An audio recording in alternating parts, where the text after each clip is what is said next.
नमस्कार, प्रणाम सभी को। इंडिया टीवी पर आप सभी का स्वागत है। मैं साध्वी देववाणी पतंजलि योगपीठ हरिद्वार से। आज हम बात करेंगे आर्थराइटिस पर, जो एक ऐसी डिजीज़ है जिसका नाम सुनते ही सब घबरा जाते हैं।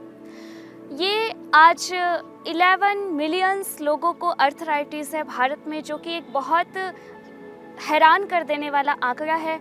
वैसे आर्थराइटिस एक उम्र के बाद होता है, लेकिन वर्तमान में बदलती दिनचर्या, बुरा खान पान, खराब दिनचर्या, इन सारी चीज़ों के कारण ये आर्थराइटिस अब युवाओं को और बच्चों को भी होने लगा है। नॉर्मली पुरुषों की अपेक्षा महिलाओं को आर्थराइटिस की समस्या ज़्यादा होती है। आर्थराइटिस क्या है, इसको जब हम देखें तो हमारे जॉइंट्स में जो यूरिक एसिड है वो इकट्ठा हो जाता है। जब हमारी बॉडी में यूरिक एसिड बढ़ जाता है तो वो क्रिस्टल के रूप में हमारे जॉइंट्स में इकट्ठा हो जाता है, जिसके कारण हमें जकड़न फील होने लगती है। इसके भी टाइप्स हैं। मेनली आर्थराइटिस 2 टाइप्स का होता है, वो ऑस्टियोआर्थराइटिस हो या रोमेटॉइड आर्थराइटिस हो। अगर हम आयुर्वेद की दृष्टि से बात करें तो आर्थराइटिस का मूल कारण है वात, और आयुर्वेद में 80 प्रकार के वात रोगों का वर्णन मिलता है। यह आर्थराइटिस भी इसी में से एक है। आर्थराइटिस वो ऑस्टियोआर्थराइटिस हो या रोमेटॉइड आर्थराइटिस हो या गाउट हो, इसमें शुरुआत इसकी हमारे हाथों की अंगुलियों से, पैरों की अंगुलियों से होती है, क्योंकि वात की शुरुआत, वात का प्रकोप सबसे पहले हमारे हाथ और पैरों पर पड़ता है। वहीं के वहीं यदि हम देखें तो पित्त का प्रभाव सबसे पहले हमारे पेट पर पड़ता है, पेट से वो हमारे पूरी बॉडी में फैलता है। वैसे कफ का प्रभाव हमारे लंग्स पर, हमारे फेफड़ों पर पहले पड़ता है, और फिर उसके जो इफ़ेक्ट हैं वो पूरी बॉडी में हमको देखने में मिलते हैं। तो हाथों से शुरू होता है आर्थराइटिस। जॉइंट्स में पेन होगा, कई बार हाथ फूल जाएंगे, यहाँ पर दर्द, जॉइंट्स में हमें दर्द होने लगेगा और जकड़न सी फील होने लगेगी। लेजीनेस आती है, स्ट्रेस हो जाता है, परेशान हो जाते हैं। और आर्थराइटिस का साइड इफ़ेक्ट, आर्थराइटिस जब बहुत ज़्यादा बढ़ जाता है तो वो हार्ट पर असर करता है, वो हमारे लंग्स पर असर करता है और हमारे ब्रेन पर भी असर करता है।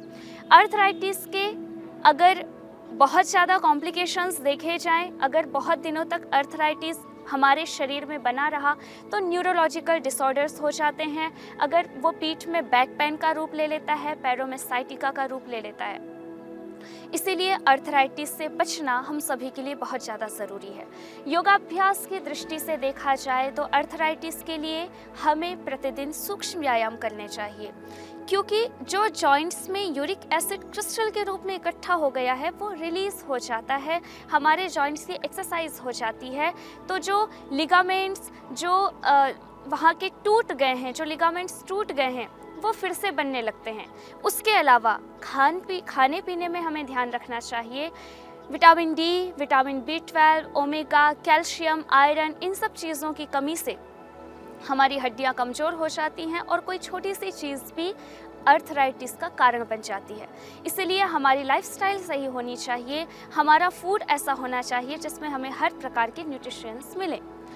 आर्थराइटिस के लिए योग में हम सूक्ष्म व्यायाम करते हैं। उसके लिए हमें प्रारंभ करना है जब हम सुबह थोड़ा रनिंग करके, थोड़े से स्ट्रेचिंग एक्सरसाइजेस करके और अपनी बॉडी को थोड़ा सा वार्म अप करके फिर आर्थराइटिस के लिए सूक्ष्म व्यायाम करें।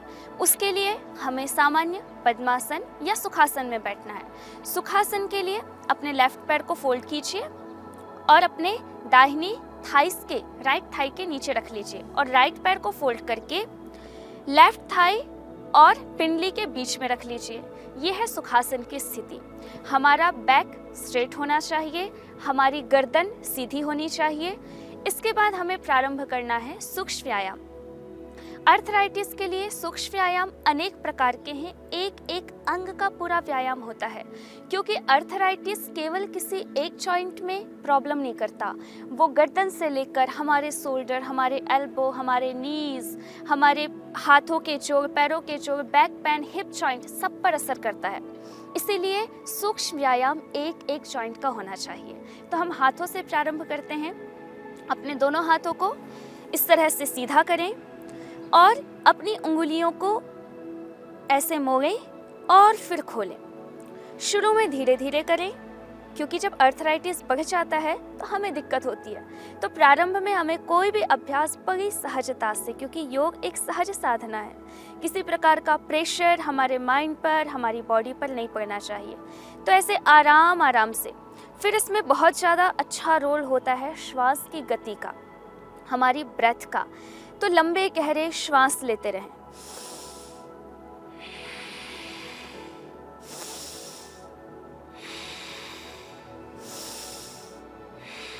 इस तरह से लंबे गहरे श्वास लेते हुए हमें सूक्ष्म व्यायाम का अभ्यास करना है। तो ये अंगुलियों की एक्सरसाइज हो गई।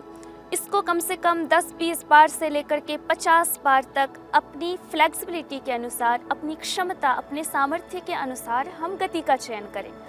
फिर दूसरा अभ्यास, अपनी अंगूठे को अंदर करके अंगुलियों को इस प्रकार मोड़ करके मुट्ठी बना लें और ऐसी मुट्ठियों को घुमाना है। इससे हमारी कलाई की, हमारे जो कार्पल मेटाकार्पल हैं, इसकी यहाँ पे जितनी भी 7-8 बोन्स हैं उनकी पूरी एक्सरसाइज होती है।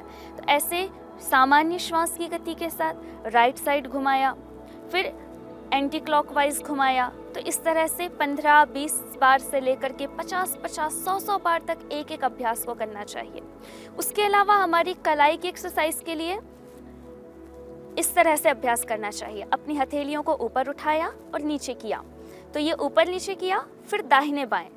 इस तरह से हमारी जॉइंट्स की पूरी एक्सरसाइज होगी।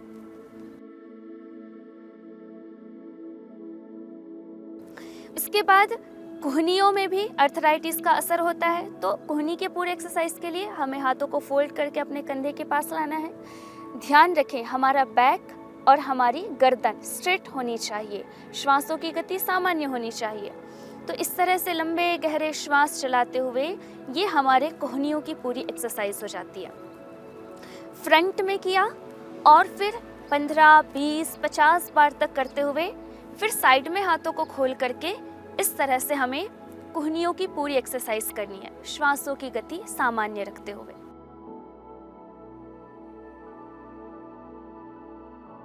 इसके बाद सूक्ष्म व्यायाम में अपने दोनों हाथों को ऐसे कंधे पर रख करके अपने कंधों की, अपने शोल्डर्स की पूरी एक्सरसाइज करने के लिए हाथों को इस तरह से घुमाना है। सामने लाए तो एल्बो टच होनी चाहिए और पूरा हमारे हाथ कान से टच होते हुए पूरा पीछे ले जाएं और पूरा सामने लेकर के आएं।